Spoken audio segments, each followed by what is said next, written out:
James Ham here with us here. James, we've spent most of the second half of this show talking about the Golden State Warriors. We actually had a discussion about Klay Thompson as a member of the Sacramento Kings. What do you think? I don't know.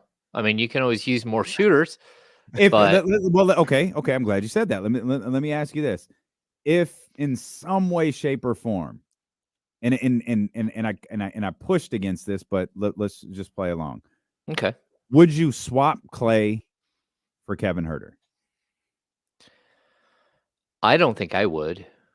Number one, you're talking about a legacy player for another team, a player who is going to retire with that team no matter what. Who, again, we saw this with Mitch Richmond after spending 8 years with the Sacramento Kings. He still thinks of himself as a Golden State Warrior.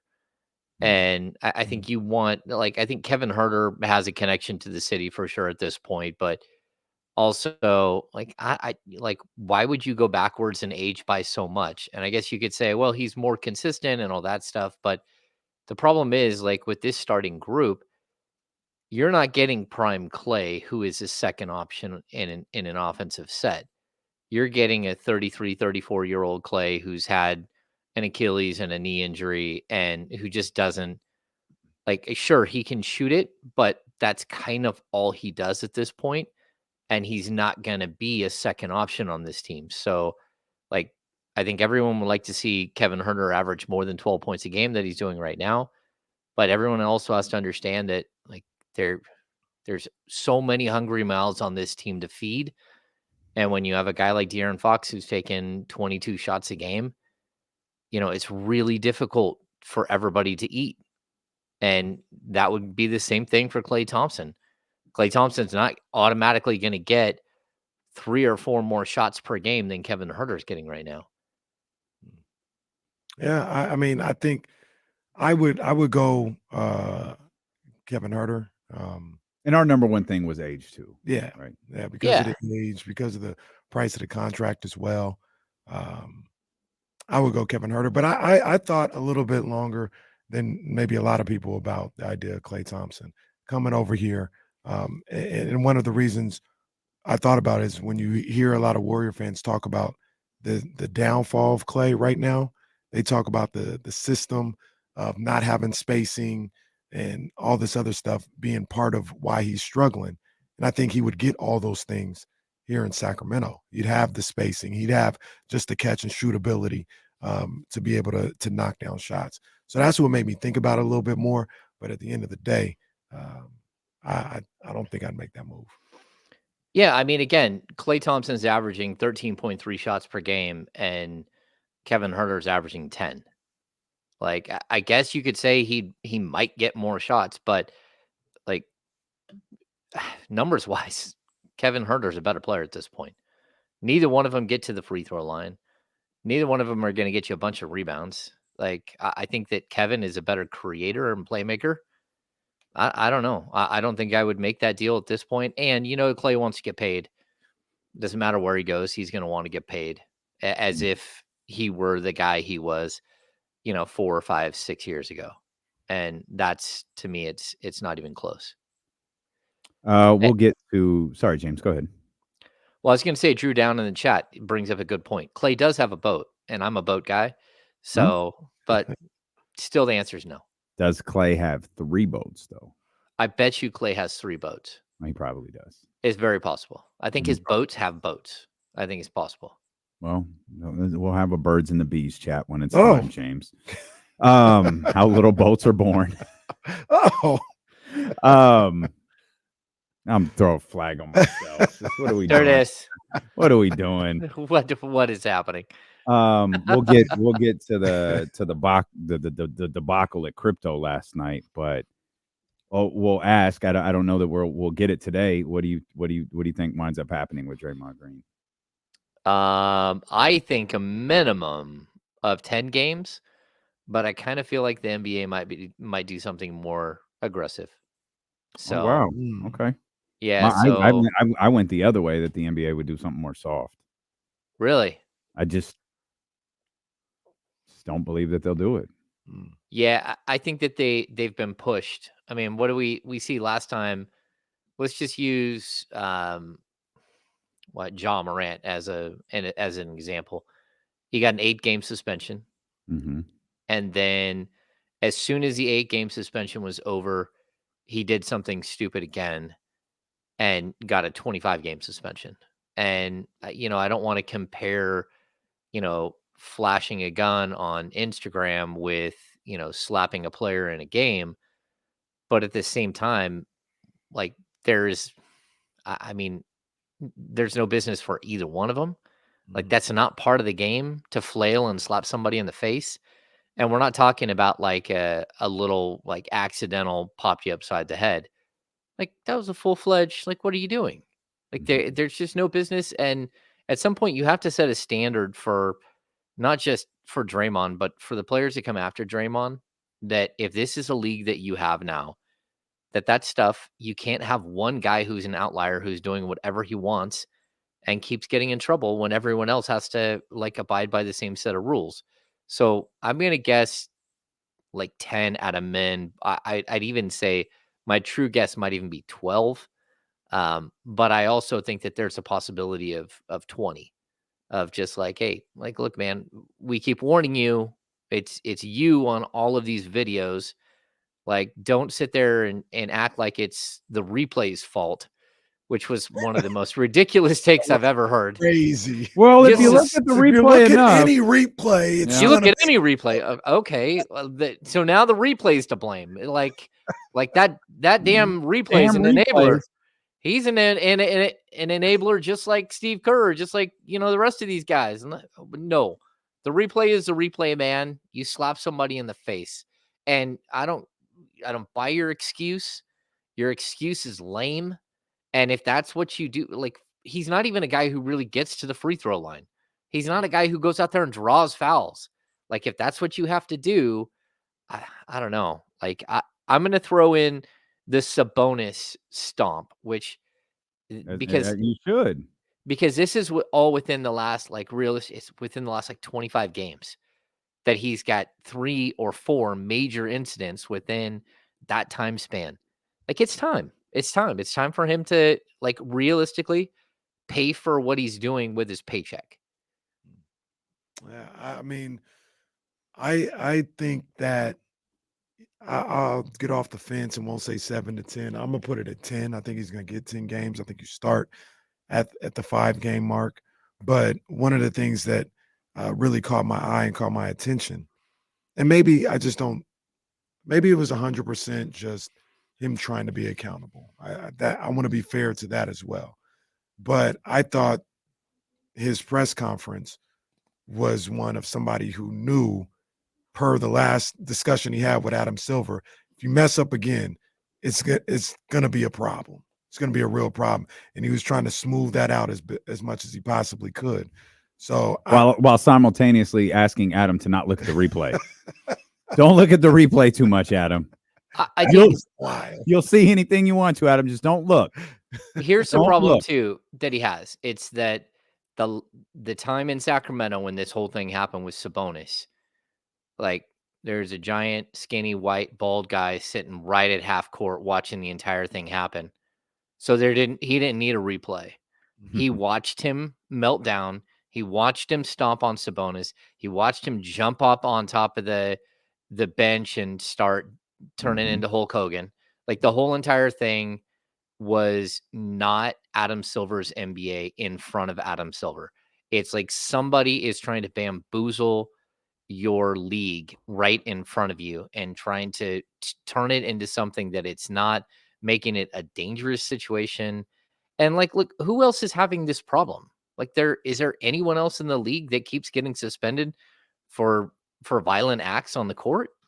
Like, no. Like, the Rudy Gobert foul, like, I mean, like, look, this latest one, it's not just, he didn't like knock a dude out, but the Rudy Gobert thing, I mean, that's assault. Like, that's caught on video in the middle of a street somewhere, and you're getting an assault charge. That's, I thought this so was like, more Yeah, assault so than did Rudy I. Gobert. Yeah, I thought that This felt more jarring. Like this I felt mean, he punched the guy. the Rudy Gobert thing. I say he was choking him out. Rudy was like, "Bro, what are you doing? Get off of me!" This was far more jarring. Yeah, this was more of a violent act, in my opinion. Yeah. Whatever it is, it's got to stop, and the league's got to put a stop to it. And like I brought this up with Kyle earlier on the Insiders, you know, the guy who kept getting in trouble like previously and like 2 decades ago was Dennis Rodman, right? We all remember the antics, the crazy, the wild flailing and acts of just weirdness on the court. I think everyone in the building, everyone understood that Dennis Rodman was like there was mental health things going on with Dennis Rodman. Like Dennis Rodman, he had taken a different path, and like their medication was needed for Dennis Rodman. I still think that medication is needed for Dennis Rodman, probably is administered to Dennis Rodman at this point. That's not the case with Draymond. These are just outlandish acts of defiance and like breaking the rules and playing by his own rules and doing whatever he wants because he thinks he's bigger than the sport. So that's why I see like there's a possibility for like a gigantic hammer to come down on top of this guy's head and just like, all right, you're gonna play that. That's not who we are. We're not that. We stopped being that after the Malice in the Palace. We stopped being that in the 1990s, 1980s. This is who we are now, and you can't play by the rules, and we don't need you here in our league doing what you're doing. Well, James, I asked the question, or I came to my own personal conclusion of, I mean, I don't think you can rule off him being a little off, no pun intended, being part of what's going on. There's two things that it comes down to, in my opinion. He's either just a bad person and a bad guy who doesn't really care about others, or there is something off with him, and he may need some help. I'm not saying like maybe medicine, but therapy, maybe medicine. I don't know, because the way he just kind of goes off it's not normal. He just kind of goes off, like just loses it. And you're either a bad person or you need help, in my opinion. No, I'm with you. Like anger management would help him for sure. There's no question. But like a lot of anger management is like literally just controlling yourself. So like I'm saying what he's not bipolar. He's not manic. He's not schizophrenic. This is a dude who, I mean, he might be a narcissist for sure, but that's not something that like that. Yeah, he needs to talk to somebody, but he should get it. In my opinion, 20 games, that'd be a good amount of time for him to go talk to somebody. Go find someone that'll listen. Because the I NBA has don't got know to if be I'm done listening. counting right. I need a second. Everybody stop talking. Uh-oh. I don't know if this is what. Oh, I think he's right. I think he's right. Uh-oh. If Draymond Green is suspended 20 games, he returns to the court against the Sacramento Kings on January 25th. Come on, man. On national television. TNT. On TNT. So I know it's 2023, and if this happened on NBC Sports Bay Area, we'd probably see it just the same. Mm-hmm. But do you think it being on TNT may play a role into how the suspension happened? I mean, that's one of your marquee games on one of your partners. So I just thought about that. No, I think we're getting to the point where the NBA doesn't care whether Draymond's there or not on a TNT game. They don't. And they would prefer he's not. No, Because I mean, I think he meant the reaction to that it. happened on a what happened national last TV night. game may play a role into some of the discipline. Oh, totally. I mean, like, sure. It was like live right there for everyone to watch. I mean, and hey, thank goodness it wasn't the Warriors guys calling the game. Then like, look at that. Somebody tell me what would Fitz I think that like he was trying to like wipe like Yusuf was assaulting. He was. Well, look at him. He's got a hold of his hip. What do you expect him to do? What do you expect him to do? I think Nurkic might have.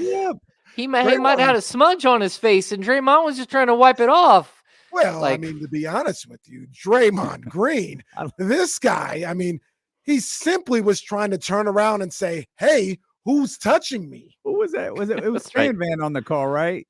I think Stan was like, "I think that's gonna be a flagrant too." I'm pretty sure I'm like, "Stan, that I think you got it." was I think that's gonna be a flagrant too. yeah. Azabuki, I know there was a punch, but what are you supposed to do about a guy on your hip like that? Oh, Draymond was being a peacemaker there and was clearly I saw a mosquito. I swear I saw a mosquito.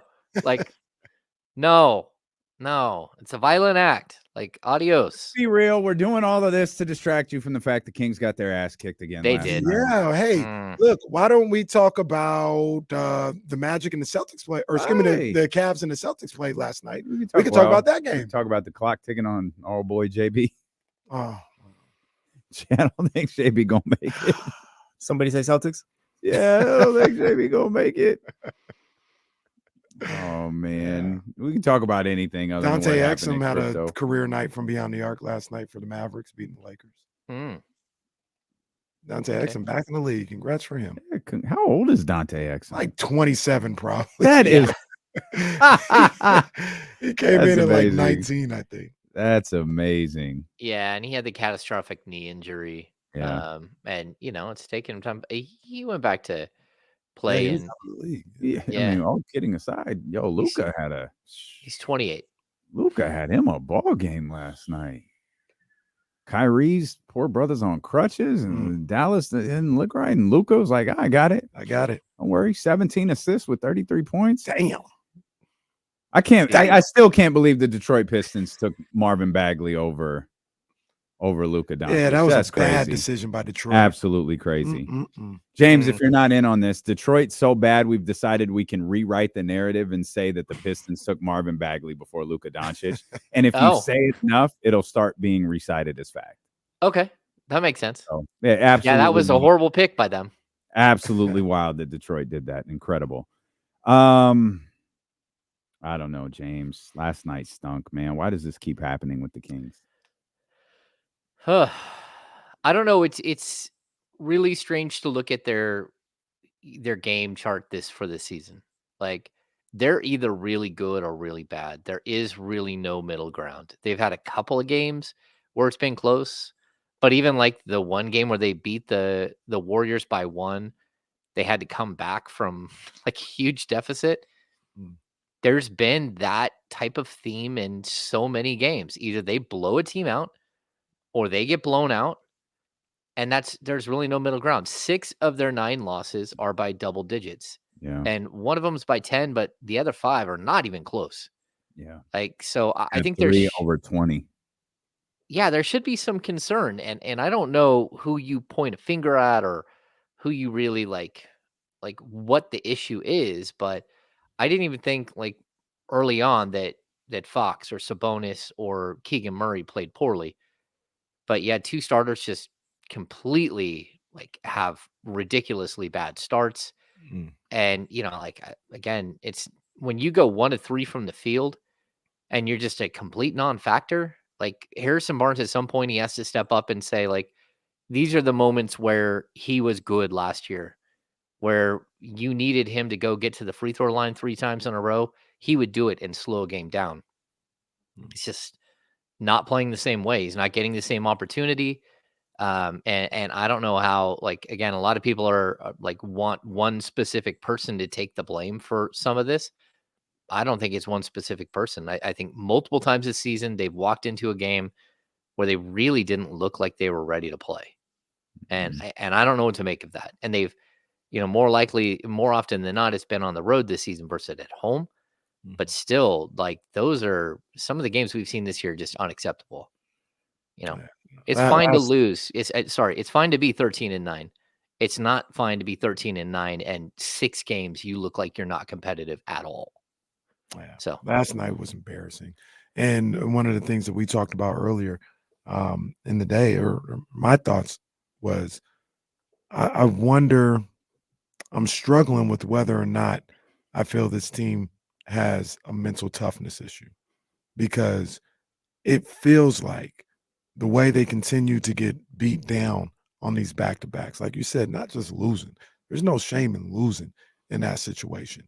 You're not competitive now in 3 opportunities in a back-to-back.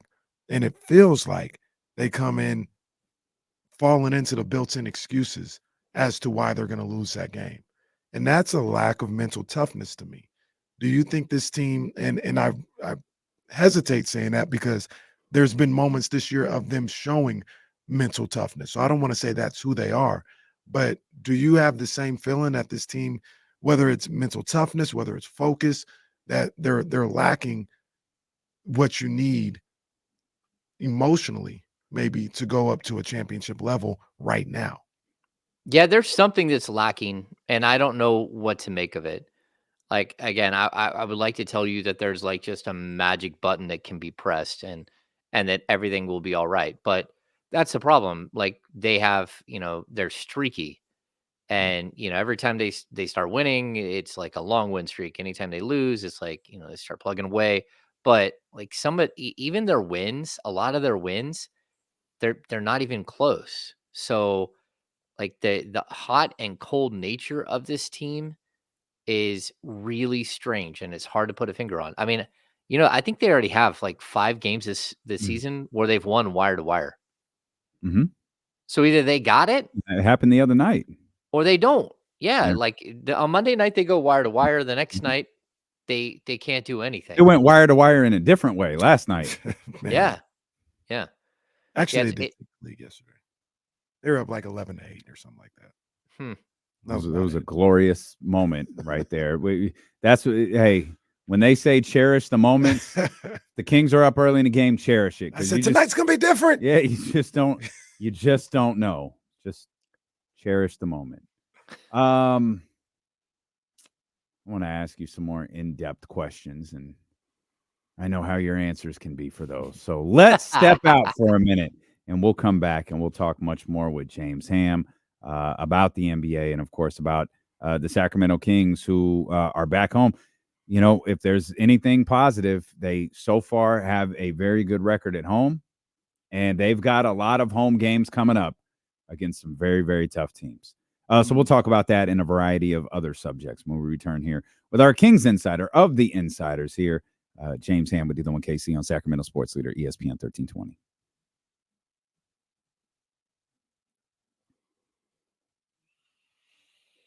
My man Ken's here. Just the sound.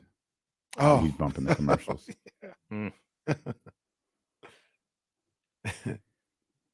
What do we got today? We got Nicki Minaj tickets, 1025. Oh. Mississippi attorneys interview Brett Favre for 9 hours. That dude's still free? Wow.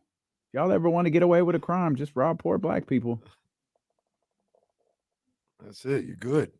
Jesus, man. Favre hasn't been charged with a crime. Oh, my. I just realized that was Hannah up there. Hannah Storm still doing her I thing. didn't even know what her role was here. She usually does the mornings. She still does the mornings? Mm-hmm. That's what. Where? She fills in sometimes too now in the Sports Center.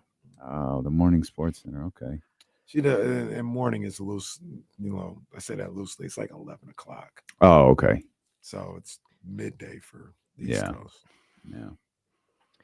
Every time I come in the studio, the TV is set to, like, it goes into some weird sleep mode. The TV that we can actually watch things on. Mm-hmm. And so I have, Oh boy. I've got dogs going nuts. Draymond Green. I've got choices of like Perry Mason. I've got like a Dick Van Dyke murder show. Let me go take care of this. I'll be back. I want to go see James. I want you to see James yell at the dogs. Take the camera. Will you guys stop? Sorry, Gina, not you. Bro, they really just over here. He's over there shopping. They're not sales. They're sales assistants. So they help them put together like their presentation. I don't think I knew that. That's a game changer. I think that's what they're not. Yeah, those three Yeah, those three are definitely not salespeople. Yeah, I think the proper term Well, that is changed a little bit of the sales game. assistants or something like that. Oh man. No dogs were hurt in the making of the James Ham appearance. What was that? I said no dogs were harmed in the making of the James Ham show. No, I just had to go close a window, a blind. Are they outside? No. Oh, they saw something. The corgi saw a squirrel or Gotcha. a UPS driver or something. Yeah. We never even talked about what's his name getting kicked out last night. Oh, Jokic? Yeah. Oh, that is awful. On Serbia night too. Serbian. So did he get 2 technicals for what he He did? got one. And they kicked him out for Yeah, that? they got one. They said They his kept language was unacceptable. The pool report. It looked like it was. The though. pool report was pretty bad though, Mhm. because it was like Bill Belichick vibes, where they I think they said 3 times, to be clear, he was ejected after one technical.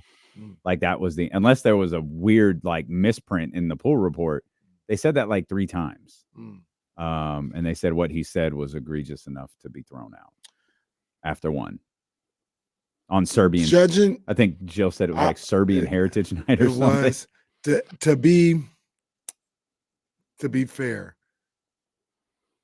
I saw the ejection. Mhm. If they felt that what he said was egregious enough to be kicked out, I wouldn't be surprised. He did a lot in that moment. Like he went off his path, came at the ref, said he was saying it looked like he was saying some stuff crazy. He didn't seem to be too upset. Like he didn't look to be too upset post game. Like maybe he knew. Yeah. If I would like to know what he said. I told him I fucked his mom. Like, what do you want me to do? Like, of course. See, that's the thing. Like, if you're gonna eject someone for saying something, like I want to know what he said. Like, tell me what he That said. should be the rule. You have to tell us. And then we'll all come together as a group. Oh yeah, Jokic can't do that. I mean, because if Jokic said what Dame said, yeah, like maybe suspend him a game or two. Like, that's fine on Serbia night. Yeah, that's cool. But like, if you tell him go to hell, come on. The refs will be like, we are when Damien asked me what Nicki Minaj's tour's name is. He's like, well, I don't want to say it. It's what is it? Skag City. What did Jokic say to you? He said he was gonna fuck my mom. That's what it is. This is a true story. All right, we are giving away. Well, are we back? What? To Nicki Minaj. What's the name of that tour? It's the Pink Friday 2 World Tour. What's the other name? Gag City. Oh, yeah. Beginning at 4:00, Dilo and KC are sending you to Gag City over on 102.5 KSFM. Hey! That's a shoot. Too far. We've got tickets. Too far. We've got tickets. Oh, now it's too far. Now it's too far. It's like a celebration. All right, 2 is fine. 3 is too much. She really called the tour that. And I just looked at the notes like, what do you want me to do with this? She's wilding, man. She's wild. I think she welcomed J. Cole to that. She said, welcome J. Cole. The Barbers welcome J. Cole to Gag City. James, your thoughts? I don't know. Okay. I am going to tell Benny, show up tomorrow. I will give a James's ball update. Yeah, you did. Wow. James's balls update. Yeah. Flag. I love that. James was trying to be really careful, and he was like, just forget it. No. Just forget it. No. This has been a running thing on the show. Was there anything good that happened last night? Was it like what like does Mike have anything positive to say in the film session today? Yeah. Okay. So I would say this. We're seeing Keegan Murray build. Like all of a sudden, Keegan Murray is starting to look like the player that like we kept hearing that the Kings believed he was going to be. And it's the aggressiveness. It's like him just taking it on himself to be a better player and to show up. And it's him being healthy enough to do that. So I think he was good on both ends of the court. I think that like we're starting to see him do like different mid-range jump shots. We're seeing him like go in trying to catch a body. Like there are a lot of things going on here with Keegan Murray, and most of them at this point, since the back injury is kind of like subsided, they're really, really good. So I like that we've seen him have like a couple of games in a row where he just doesn't look like he's a 12-point a game going through the motions guy. We're seeing him locked in and like maybe being a standout. And then the other thing I think, All while missing all of his 3-point attempts last night. yes, while Found missing a his 3 way. points, Yep. yeah. So the other thing I would point out is that Sasha Vezenkov just didn't give up. Like I saw so many players come in the game and just weren't effective, weren't part of what was happening. They didn't take, you know, the opportunity that came along. They didn't take advantage of it. But then there's Sasha like trying to block shots, grabbing rebounds. He made a couple of nice assists, shooting like the 1 3-point shot he had was wild. Like he had someone all the way on him and then he Mhm. faked and then the guy was standing right next to him and then he just goes, "Wah!" and it's gone. You're like, "What just happened?" Lightning quick, yeah. Yeah, yeah. So I thought just the way he played, it showed heart. It showed that he was in it, and you know he needs to stretch his legs a little bit because you know it's very possible he's going to start playing more minutes over the course of the season, and you know it starts with playing in games like that where all of a sudden you're upwards of 20, 22 minutes and starting to get some more burn. Yeah. I'm trying to figure out if there's any positives I could take out of that game, and I'm struggling, James. I'm struggling. Everything that you said was spot on. Keegan doing what he did, Sasha as well. One of the disappointing aspects of that is I saw that as an opportunity for Davion to, make a mark and say, I'm here. I should be getting the opportunity. I don't think he played bad. He tried to pick up full court on Harden. I thought he was somewhat effective.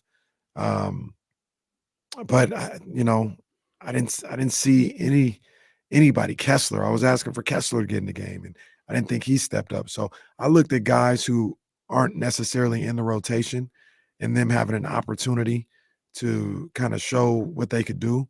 And I don't think any of them grabbed that opportunity last night. Yeah, I mean, that's literally one of my 6 quick thoughts from last night's game. It's like, look, that's the league, right? Opportunity knocks. Who are you? How are you going to answer that call? And the other guy, I guess Kessler had 7 points on 3 of 3 shooting. Jordan Ford had 5 points on 2 of 2 shooting. Again, like those guys, I think they played okay, but the game had gotten so far out of control. The guy that you brought up is the same guy that I brought up with Damian and Kyle earlier today, and that's Davion. Like the fact that the last like how Davion basically lost his spot in the rotation is this exact scenario. Hmm. Like the Kings were getting clubbed by the Houston Rockets. Keon Ellis went in the game and was just a live wire. And Mike Brown had no choice but to give him more opportunity. Well, Davion had that chance last night. Like, there's your chance. Go show that you don't need to score 10 points. And that's what it looked like he was trying to do. Like that's how he was responding was to try to score. Like, go out there and set up your teammates. Get 6 or 7 assists in a 15 minutes stint. Like be part of the solution, not part of what was happening already. And I just felt like it was an opportunity for him to step up. And it's not easy because, when the Kings play a bunch of games and on, the back to backs and they've got all this, lined up game after game after game on this homestand, it's really hard to practice. It is. So, like, even over the last couple of weeks, like, there has not been a ton of practice. So, Davion doesn't have time, especially as a third team guy. He's not getting enough court time to actually build and get better and do all those things. It's more like personal work he has to do or work with other young guys who aren't getting minutes. But when you get an opportunity, you got to show up and just be ready. And unfortunately, he wasn't able to be impactful in the game. And I don't expect him to be impactful like he brings the team back, but go out there and run the team. That you had your opportunity. Malik was out of the game. De'Aaron was out of the game. Like, go out there and show everybody what you can do. And I just didn't think that's what we saw. The frustrating thing about that, James, and you, what you're saying isn't wrong, but from everything that we know about why he might have lost the spot in the rotation is because of lack of offense. So my first thought is, if I got benched because I'm not an offensive threat out here, when I get that opportunity, I'm gonna try and show you that, yeah, you can use me as an offensive threat. I can make buckets along with my defense and things of that nature. And it's just I say it's unfortunate because, like you're saying, maybe that situation doesn't call for you to take a bunch of shots. You should just show that you can run the offense. But I can understand if that's one of the reasons why I lost my spot. I need to show that I can do that. I don't think he lost his spot because of a lack of offense. I think he lost his spot because of a lack of an ability to fit in.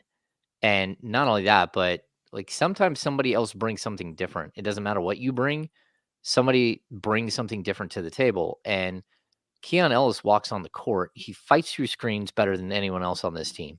Like, he gets around him, he fights through him, he's active. He does hit his shots for the most part. He's been shooting, relatively well, but it's the energy and the activity that he plays with that has separated himself. And the Kings don't need a point guard alongside Malik Monk. They need an energizer who plays defense, can take on a bigger guard to let Malik Monk do his thing. That's what they need. And that's where I think Davion, it's unfortunate, but that's why I think he's lost minutes.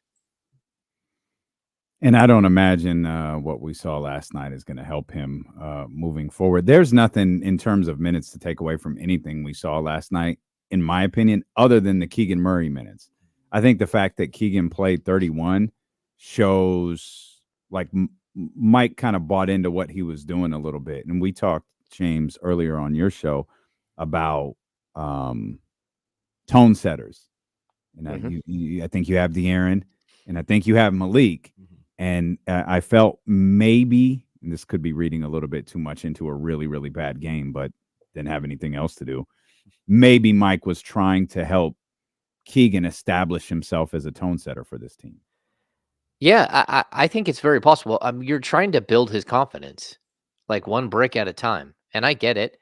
Like, he's had a rough shooting start, and he's been honest about it, like Keegan has. Like, he didn't expect to have a shooting start like this, but he knows he's an elite shooter.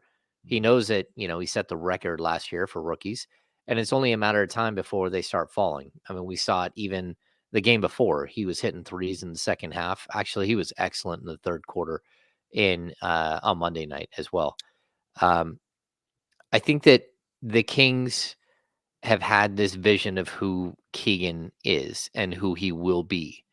And it really does change how you attack free agency. It changes how you attack the trade deadline, how your roster construction goes moving forward. And it's hard, but like a lot of what you're going to do in the future depends on who Keegan is. Like, I don't think the Kings are going to give up Keegan Murray in any deal. And I know, like, I say that and people are like, oh, they'll give him up for Giannis. That deal's not out there. Like, oh, they give him up for Jason Tatum. Yes, but that deal isn't ever going to happen. It's not out there. It's not something that's feasible. It's not going to happen. But would they give him up for Pascal Siakam? And the answer is no. I don't believe they would. But here's what I mean by who he's going to be matters right now. Let's just say that the Kings are able to work out a deal for Pascal Siakam, and they're able to bring in a player like that without giving up a Keegan Murray. You know that this summer he's going to want a deal that basically is $40 million plus a year for the next 4 or 5 years. You already have De'Aaron on one of those deals. You already have Domantas Sabonis on one of those deals. Now you're $120 million into your salary cap. Who is Keegan Murray? Is he another $30 or $40 million player? And if he is, then you probably don't go out and get Pascal Siakam right now, or you instantly become like the Atlanta Hawks from 2 years ago, where they'd spent like way more money than they actually could. and all of a sudden they don't have a winning product and they have a $170 million payroll. So you have to be cautious with how you manipulate this situation right now. And you need Keegan to step up and show you who he's going to be.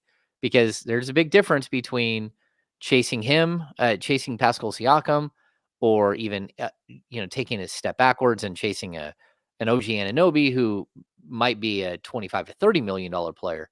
But when you start throwing in the other pieces, the Kevin Herters, whether you can retain Malik Monk and all that stuff, like I don't know that Vivek is going to put a $200 million payroll team on the floor, especially if he doesn't know they're a winning team. And so I think who Keegan is right now for the Kings' long-term roster building means a lot, and they need to see him take this step.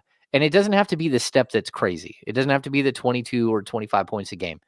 It needs to show you that he's following sort of the arc of De'Aaron Fox from year 1 at 12 points to year 2 at 17, and year 3 at 20, year 4 at 23, that kind of deal.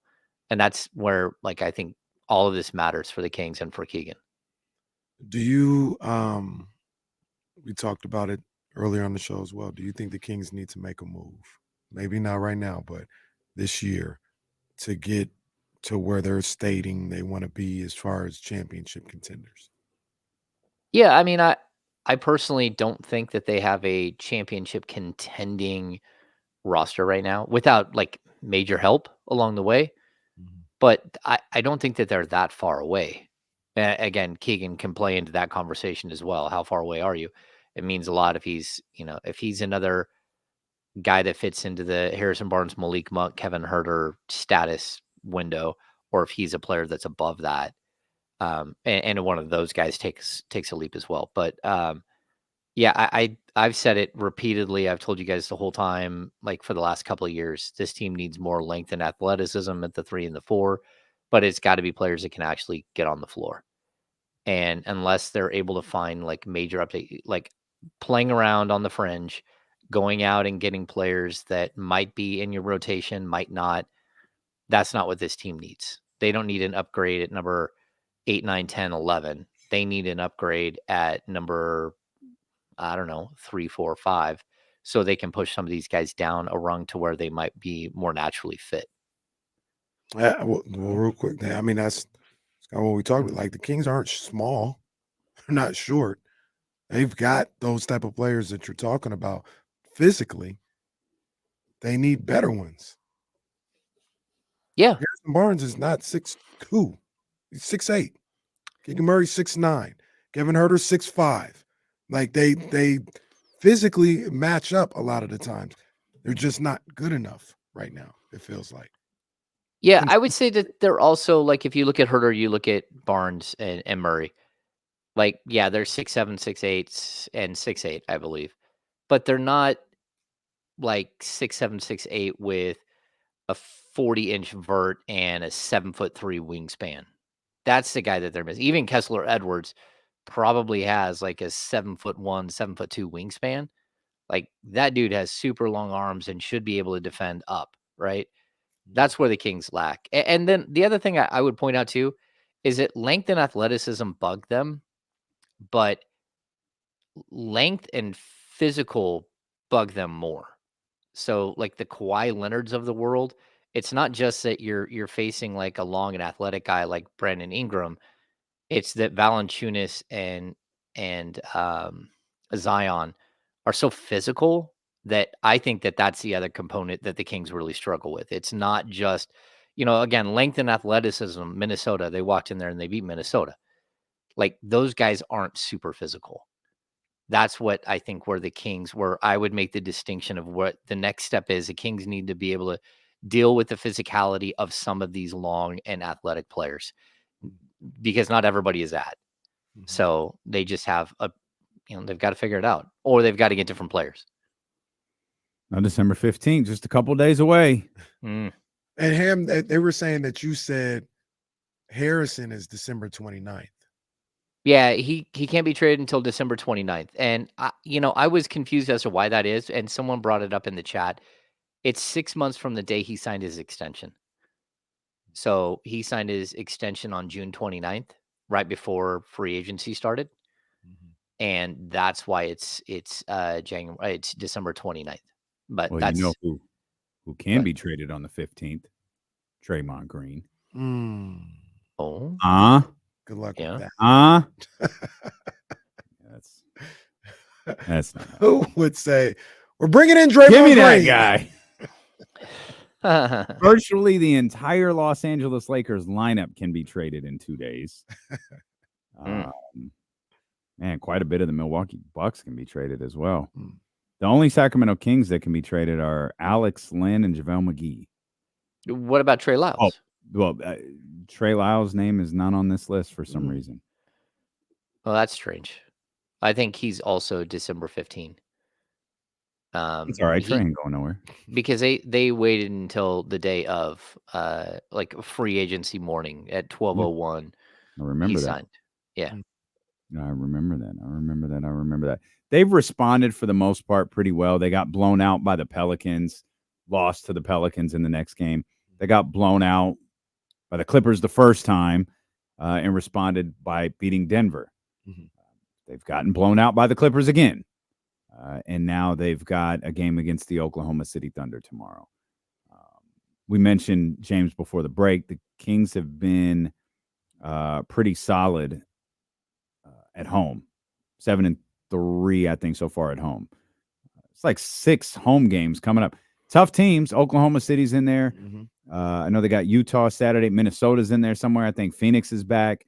There's some. I think Boston's here. Boston's here next week. Next Wednesday, yeah. There's some tough. Wizards come on Monday. That's a good basketball team. They play true champions. They play the right way. Yeah. You got to watch out. They got guys that could score. And Kyle Kuzma, he knows how Kings fans feel about him. He could. And don't forget that pool. Jordan Poole. And they're going to be riding high because they're about to get a new arena. So, it's going to be good vibes. In the suburbs. In Alexandria, Virginia, like right in the middle of a neighborhood. That's where the Wizards play. They're knocking down a target. I saw that. right there. No, look, kids, that's where the Wizards play. Practice over there. Imagine that. You went from living in DC. Well, you probably lived in Arlington, but you went from like DC to Alexandria. Nice, very nice place. Yeah. Very, very different. Is that way farther than Arlington? Yeah, Arlington's right next to DC. I thought that's where they wanted to go at first. I think it's Alexandria. I think you're right. I thought they've always talked about going to Arlington. Oh, yeah. I don't know how they do that. Like half of Arlington is the cemetery. Like I never knew until the first time how massive that place is. Yeah, I haven't been there, but I've been to Gold Beach and I've been to Normandy.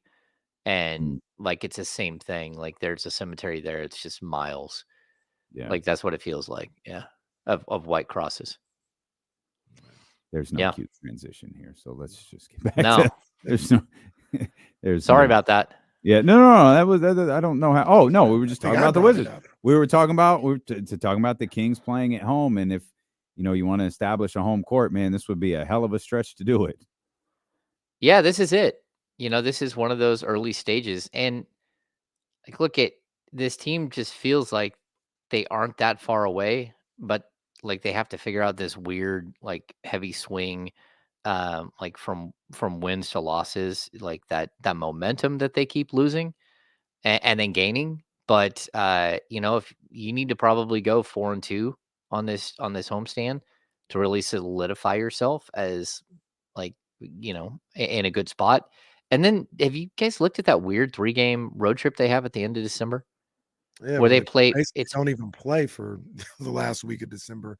They play like a college schedule. They play like Atlanta on a Tuesday and don't play again until like Friday in Memphis, maybe. It's Portland on the road, Atlanta on the road, Memphis on the road. I believe that's 3 different time zones. 26th, 29th, but with weird days in between. Yeah, nothing going on. Yeah, bizarre. So yeah, I mean this is a big homestand. They need to show up, and it's not an easy homestand. There's a bunch of really good teams, but I don't know. We got so used to this team being resilient last year And it's weird how every season has its own, vibe, its own thing. And the Mhm. one thing that I cannot say right now, this team does not have the same resiliency they did last year. That was who they were last year. This year, it's just the opposite. That's not who they are. There is no.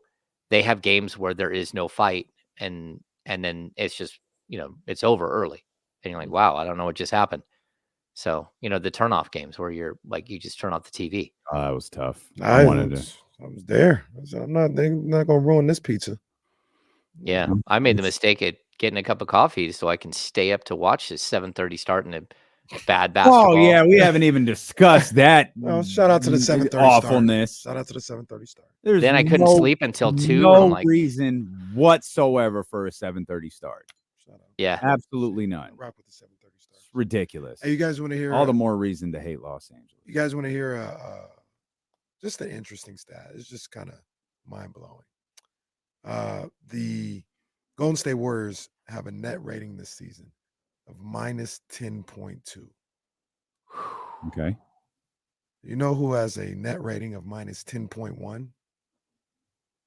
No. The Detroit Pistons.